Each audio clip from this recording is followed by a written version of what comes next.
over. This ball is going to be off the wall for an RBI bases-loaded single. And the Giants walk off the Astros 4-3. Second straight day the Astros have been walked off.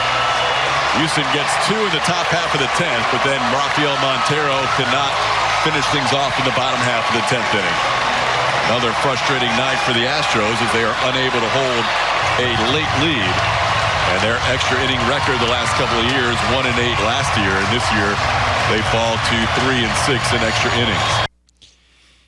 If the Astros have a 2-run lead in the 10th inning in a game that's on the West Coast, when it's late, when it's tie, when I might be cranky the next day, and they have a guy on the mound who's making $11.5 million, like Rafael Montero, I should be able to go to bed without having to have a mini nightmare and wake up to find that the Astros actually lost the game. Sadly, I pried my eyes open watching that boring-ass West Coast game and stuck around for the entirety with another giant fart to end last night's Astros game against the San Francisco Giants. They lost 4-3 with Rafael Montero doing Rafael Montero things, not just, I don't know, getting absolutely emasculated by San Francisco Giants hitters of all teams, but also a fielding error to boot. Hello and welcome aboard the Gallant and George Show on Tuesday, June 11th. Joe, hi. Hello. I think Joe can tell I'm a little grumpy coming in here today. This team ruined my circadian rhythms. Look, it's one thing to lose, but to what you said, do you have to lose like that when the game starts at 8:45 at night? Yep. You're going to make us stay up close to midnight to watch this game, to watch this disaster? Like, I missed the ending. Good for you. My kid puked, so I was cleaning. Who puked more, Rafael Montero or Joe George Jr.? Rafael Montero. 1 out? That's all you could record? You have... I had to watch it after, and I felt worse about myself. Sorry for you. I feel worse about myself. I was like, I'm cleaning up, trying to be a good husband, good dad, let my wife sleep a little bit. She's me home with the kid all day. So I, hit the rewind button on Xfinity. What a disaster. At least that rewind button works. That's a good point. Fubo TV's doesn't. I've heard that. The fact that they had a 3-1 lead into the 10th, and then Montero is just unable to get in out. I mean, I know they're limited, Paul. I know the bullpen's not good. I know Abreu and Presley were not available. It's expensive, though. But Montero is the guy that just 2 days ago you were taking out of games and having to put Abreu in early because he couldn't get the job done. It's another indictment on Jim Crane, Jeff Bagwell, and this organization and what they've done to this franchise without a real GM in place. That from the moment that they fired James Click, that every decision that they have made is just biting them in the ass every single night, it feels like. Like Abreu, not good. The amount of these weak grounders that are barely getting to the dirt in the infield is pathetic. Montero's not good. Just consistently, these guys are a problem. And they have no solution. They really don't. In fact, they don't have anyone that you really look at and believe is capable of finding that solution because much like Joe Espada seems to be hamstrung by the roster that he has to work with, Dana Brown is probably hamstrung in what he's allowed to do with this roster because Jose Abreu has to be up in the major leagues. A very disappointing 5-pitch strikeout in the 9th with runners on 2nd and 3rd against a very good closer for the San Francisco Giants. No matter. You would like to have somebody else in that spot. But you are also looking at a roster that is paying $83.8 million for the following 6 players this year. Lance McCullers, Christian Javier, Kendall Graveman. Okay, injuries. But 19.5 for Jose Abreu, who had that awful strikeout. with no person on the bench capable of stepping in for him. Ryan Presley, who got the night off after blowing it on Sunday, who's making $15 million this year. And Rafael Montero, who's making $11.5 this season. I mean, wow. When you look at that, and as much as it's easy to point a finger at Joe Espada for leaving Jose Abreu in or putting Rafael Montero out there, I'd ask, what are the alternatives in that spot where you go from on Friday, after an off day, having Framber Valdez go 9 innings to not just having a short roster that's getting even shorter because you have to send Joey Loperfido down to Sugarland to bring up Cesar Salazar since Yainer Diaz is now banged up at catcher. You also have somehow, some way, after having that day off and on top of that, having your starting pitcher again pitch 9 innings, your bullpen is taxed. Well, How? Well, that's Joe Espada. That's Joe Espada and his mismanagement. Like this goes back to the conversations we were having yesterday about Ryan Presley and how he's not been good in back-to-back games. And you're pitching him in a 5-run lead the other day. Like what's he out there for? So thus he pitches in 2 days in a row.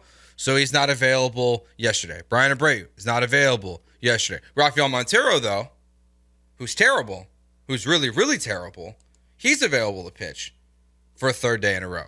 Josh Hader threw 25 pitches in 2 days. He really couldn't have gone out there for the 10th?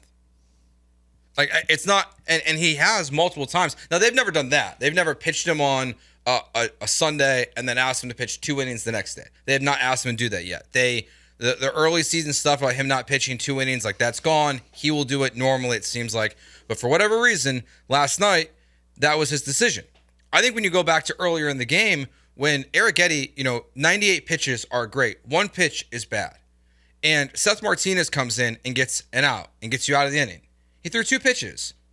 Why didn't he pitch the next inning? Great question. Why didn't he pitch the next inning? Why is in a day in which your bullpen is short-armed because you can't use Abreu and Presley, are you not using Seth Martinez for the next inning? What's your thought process behind that, Joe Espada? Because it makes no logical sense. You have no arms in your bullpen. Just put him back out there. And then all it does is it lengthens your bullpen just a little bit. Maybe Montero doesn't have to be the guy in the 10th inning. Maybe Joe Espada still makes that terrible decision. I don't know what else he's supposed to do last night.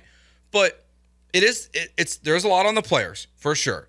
But this is where Joe Espada has shown he is not learning on the fly of how to handle a bullpen. This weekend, through last night, it is just mismanagement. Let's hear from Joe Espada. After the game, Joe Espada was asked about using Rafael Montero in that situation.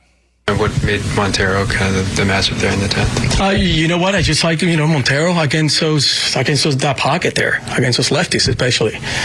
We rely on him before, and, he's the right guy for that spot there. It just wasn't his night. He's never the right guy for any spot. I feel like Rafael Montero is a guy that you should be putting in low leverage situations, much like Ryan Presley. And I don't know if, as suggested by Junior Broncos, Espada is like a Jerry Jones coach. He doesn't make the calls. Dana Brown's making these calls from upstairs. Maybe that is the case. I do think that Espada is hamstrung in what he can do, but I feel like they need to go write down a list of every single reliever that they have and make power rankings, something that sports talk radio hosts do, so that they can figure out who is most reliable. It doesn't matter what they're getting paid. I get that Montero's making 11.5. He's not worth 11.5 on the mound. It would be much nicer to have let Montero walk and potentially given Hector Neris an extension this past offseason, or to have kept Phil Maton this past offseason. And maybe those guys would not have the years that they had before here in Houston. It is very volatile, that reliever position. But you got a lot of guys on the roster that you're going to be paying for the foreseeable future. Josh Hader, the guy who, as you mentioned, 25 pitches in 2 days. He can't give you another game, but Montero pitches 3 days in a row. That side of it is nonsensical, Joe. And I feel in a way for Joe Espada here because I do believe that he does not have much flexibility in what he can do just because he is not in control of this roster. But every game and every decision that sees the Astros lose another one-run game, they're now 5-14 in that spot, blow a late lead where they're paying as much money as they are for their bullpen, 5-14 in one-run games, 7 games under 500, 7.5 back of the Mariners. Every single game, I mean, it's not like he can hide from this. He is a big part of this because those small little decisions that he makes, they do have an impact. They do. And last night just in general is just it's a microcosm of what the Astros season is. You've got a lead, you go into extra innings, you lose. The team that you're trying to chase is down 4-0, hits 2 grand slams last night or whatever the Mariners did, and walk off the White Sox last night. And that's so they get the win, you get the loss, and now you're back to 7.5 games back of them, 2 games back of the Rangers. The only saving grace right now is that there's only 6 teams in the American League that are above 500. So like just in general in baseball, there's 10 teams above 500 in the entire sport right now. So the only saving grace for this season and why it's not completely dead is because there's not a lot of good baseball teams. Like the Boston Red Sox are 4th in the wild card race, 2 games back at 33-33. So that's the only reason why they're still relevant right now. It's thanks to the Mariners, the Rangers, and the rest of the American League just not being that special this year. Otherwise, it'd be full-time football time in Houston. I know.